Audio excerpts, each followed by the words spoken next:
NCRI submits a complaint to Swiss General Prosecutor against Alireza Avaei, simultaneous with the arrival of the Iranian regime's Minister of Justice, Alireza Avaei, in Switzerland on February 26th. Marc Bonnant, a distinguished Swiss lawyer, submitted a complaint on behalf of the NCRI to the Swiss General Prosecutor, Michael Lauber, calling for prosecution of Avaei for crimes against humanity. Avaei was one of the officials involved in the massacre of political prisoners in 1988. Crimes against humanity in Eastern Ghouta by the Mullahs regime, condemning the terrible crimes in Eastern Ghouta, whose horrific scenes have shocked the conscience of contemporary humanity, and expressing sympathy with the Syrian people, the Iranian Resistance calls on the international community to take urgent action to stop the crime against humanity and war crimes in Syria, and to expel the IRGC and their mercenary militias. This is the only way to achieve peace and tranquility in the region and necessary to combat terrorism in today's world.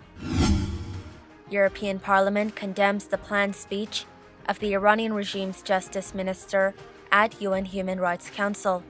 Speaking from Brussels on Monday, MEP Gerard Deprez, chair of the Friends of a Free Iran group in the European Parliament, stressed, inviting Alireza Avaei to speak at the UN Human Rights Council is a total disgrace and a mockery of our democratic values.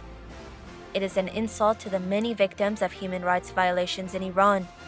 Avaei should instead be brought before an international tribunal to answer for the crimes that he has been involved with in the past 3 decades.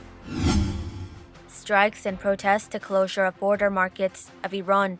The strike by marketers and shopkeepers in the Iranian Kurdistan cities of Bane and Piranshah, who had gone on strike on Saturday, February 24th, in protest of closing border markets, continued on Monday for the 3rd day.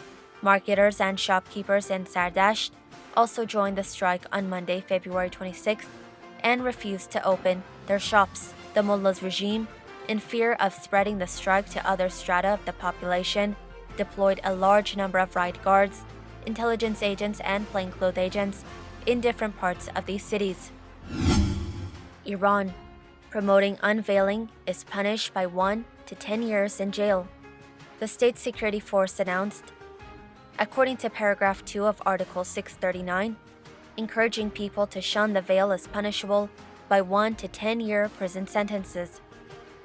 This sentence cannot be transformed to other forms of punishment. The SSF added, "This is a case of obvious crime and the police is obliged to deal with it, just as breaking the law requires police intervention all over the world. If the state security force does not counter obvious crimes, it has committed a crime and violated the law itself and shall be prosecuted." The Iranian Resistance and the NCRI Women's Committee calls for abolition of the compulsory veil and strongly condemned suppression of women under the pretext of the compulsory veil.